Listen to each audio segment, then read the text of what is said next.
அமரர் கல்கி அவர்களின் பொன்னியின் செல்வன் நாவலை ஆரம்பம் முதல் முடிவு வரை உயிரோட்டமாக காட்சிப்படுத்தும் ஒரு முயற்சி. வாருங்கள், கல்கியின் உலகிற்குள் பயணிப்போம்.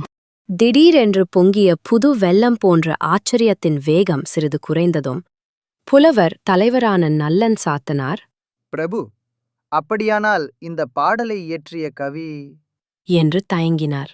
உங்கள் முன்னால் கால்களின் சுவாதீனத்தை இழந்து நோய்படுக்கையில் படுத்திருக்கும் புவிச் சக்கரவர்த்திதான் என்றார் சுந்தர சோழர். புலவர்களிடையே பலவித வியப்பொலிகளும் ஆகாகாரமும் எழுந்தன. சிலர் தங்களுடைய மனோநிலையை எவ்விதம் வெளியிடுவது என்று தெரியாமல் தலையையும் உடம்பையும் அசைத்துக் கொண்டிருந்தார்கள். இன்னும் சிலர் தங்களுடைய மனோநிலை இன்னதென்று தங்களுக்கே தெரியாமல் கல்லாய்ச் சமைந்திருந்தார்கள். சுந்தர சோழர் கூறினார், புலவர் பெருமக்களே, ஒரு சமயம் பழையாறையில் புலவர்களும் கவிஞர்களும் என்னை பார்க்க வந்தார்கள். அந்த கூட்டத்தில் உங்களில் சிலரும் இருந்திருக்கலாம். ஒவ்வொருவரும் சோழகுலத்தின் வள்ளல் தன்மையை குறித்து ஒவ்வொரு பாடல் சொன்னார்கள். என்னை பற்றியும் பாடினார்கள்.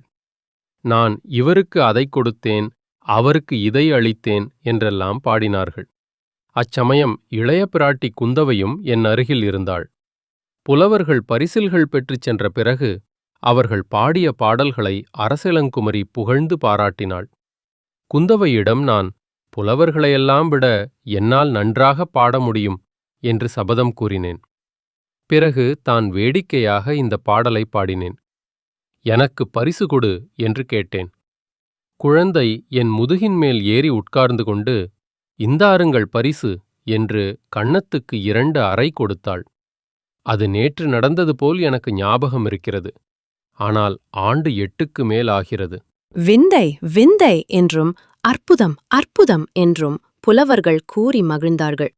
குந்தவை என்ற பெயரை கேட்டதுமே வந்தியத்தேவனுக்கு மெய் சிலிர்த்தது. சோழகுலத்தில் பிறந்த அந்த இணையில்லா பெண்ணரசியின் எழிலையும் புலமையையும் அறிவுத்திறனையும் பற்றி அவன் எவ்வளவோ கேள்விப்பட்டதுண்டு. அத்தகைய அதிசய அரசகுமாரியை பெற்றெடுத்த பாக்கியசாலியான தந்தை இவர். தாய் அதோ பக்கத்தில் அமர்ந்திருக்கும் மூதாட்டி. சுந்தர சோழர் தம் செல்வப் புதல்வியை குறித்து பேசும்போது எவ்வளவு பெருமிதத்துடன் பேசுகிறார்! அவர் குரல் எப்படி தழுதழுத்து உருக்கம் பெறுகிறது!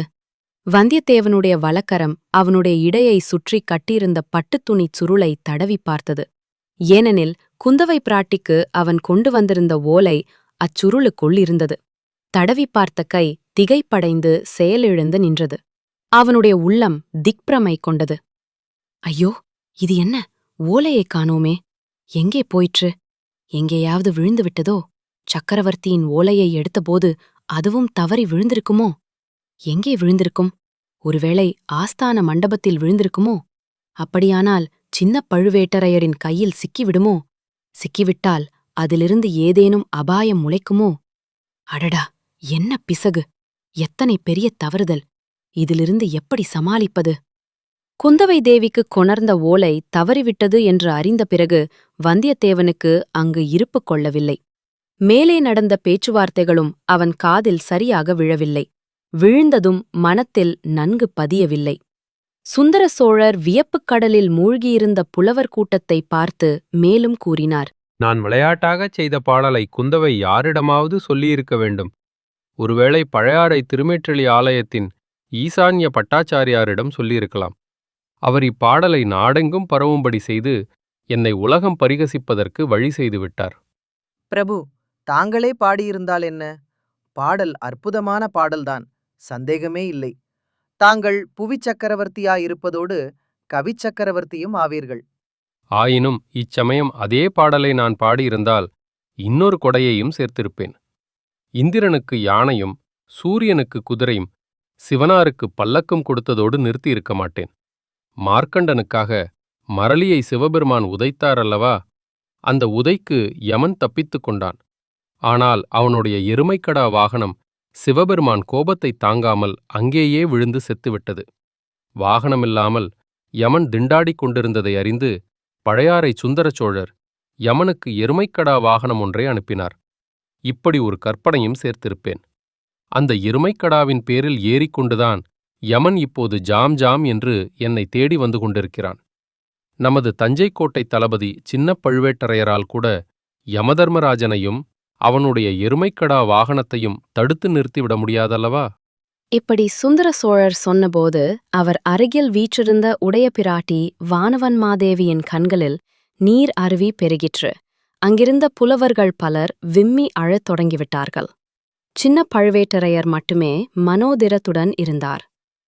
பிரபு, உங்களுடைய சேவையில் யமனுடன் போர் தொடுக்கவும் நான் சித்தமாயிருப்பேன். அதற்கு ஐயமில்லை தளபதி. ஆயினும் யமனுடன் போர் தொடுக்கும் சக்தி மானிடர் யாருக்கும் இல்லை. யமனைக் கண்டு அஞ்சாமல் இருக்கத்தான் நாம் இறைவனை பிரார்த்திக்க வேண்டும். புலவர்களே, நமனை அஞ்சோம் என்று தமிழகத்தில் தவப்புதல்வர் ஒருவர் பாடினார் அல்லவா?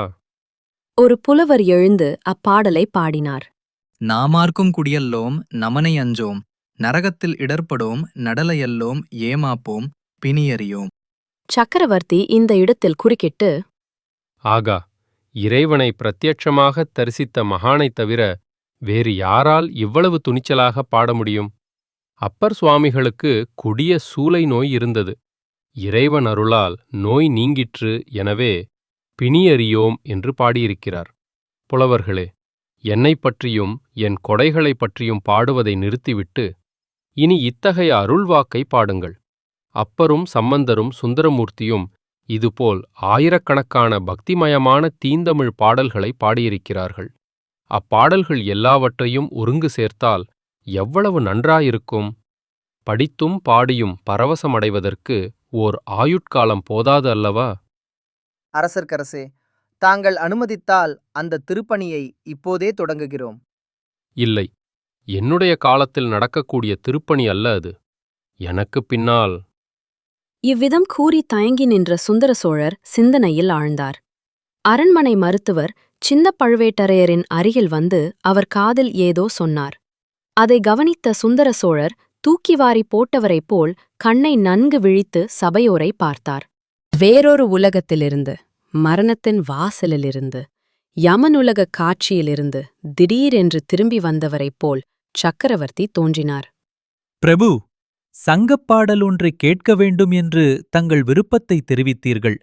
அதை மட்டும் சொல்லிவிட்டு இவர்கள் போகலாமல்லவா? ஆமாம், மறந்துவிட்டேன். என்னுடைய உடல் மட்டுமல்ல, உள்ளமும் சுவாதீனத்தை இழந்து வருகிறது. எங்கே?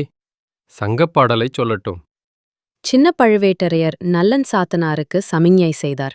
புலவர் தலைவர் எழுந்து கூறினார். அரசே, தங்களுடைய முன்னோர்களில் மிகப் பிரபலமானவர் கரிகால் பெருவளத்தார். இமயமலையில் புலிக்கொடியை பொறித்த மாவீரர். அவருடைய ஆட்சி காலத்தில் பூம்புகார், காவேரிப்பட்டினம் சோழ மகாராஜ்யத்தின் தலைநகரமாயிருந்தது. பற்பல வெளிநாடுகளிலிருந்தும் பற்பல பொருள்கள் மரக்கலங்களில் வந்து இறங்கிய வண்ணமிருந்தன. பூம்புகாரின் செல்வப் பெருக்கையும் வளத்தையும் வர்ணிக்கும் சங்கப்புலவர் ஒருவர் இன்னின்ன நாட்டிலிருந்து இன்னின்ன பொருள்கள் வந்தன என்பதை தெளிவாகச் சொல்லியிருக்கிறார். அந்த பாடல் பகுதி இது.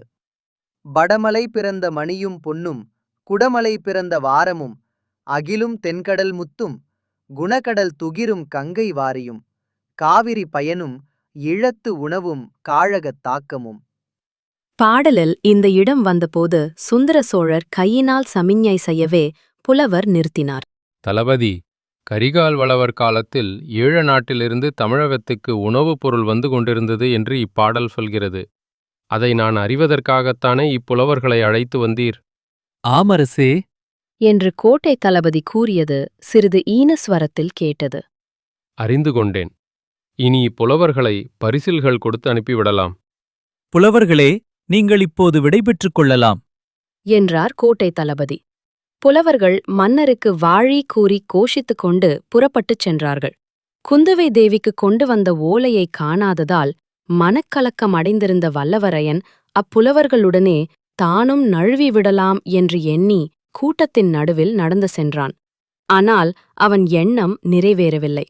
வாசற்படியை நெருங்கியபோது ஒரு வலிய இரும்புக் கை அவனுடைய கையின் மணிக்கட்டை இறுகப் பிடித்தது. வல்லவரையன் நல்ல பலசாலிதான். ஆயினும் அந்த வஜ்ரப்பிடியின் வேகம் அவன் உச்சந்தலை முதலாவது உள்ளங்கால் வரையில் ஒரு குலுக்கு குலுக்கி அவனை செயலிழந்து நிற்கும்படி செய்துவிட்டது. அவ்விதம் பிடித்த இரும்புக்கரம் சின்ன பழுவேட்டரையரின் கரந்தான் என்பதை நிமிர்ந்து பார்த்து தெரிந்து கொண்டான். புலவர்கள் தரிசன மண்டபத்திலிருந்து வெளியேறினார்கள். நண்பர்களே, நெக்ஸ்ட் எபிசோட்க்கு ரெடியா? சப்ஸ்கிரைப் பண்ணி பெல் ஆன் பண்ணுங்க. லைக் பண்ணுங்க, ஷேர் பண்ணுங்க, கமெண்ட்ல உங்கள் கருத்து சொல்லுங்க. மறக்காம சப்ஸ்கிரைப் பண்ணிடுங்க.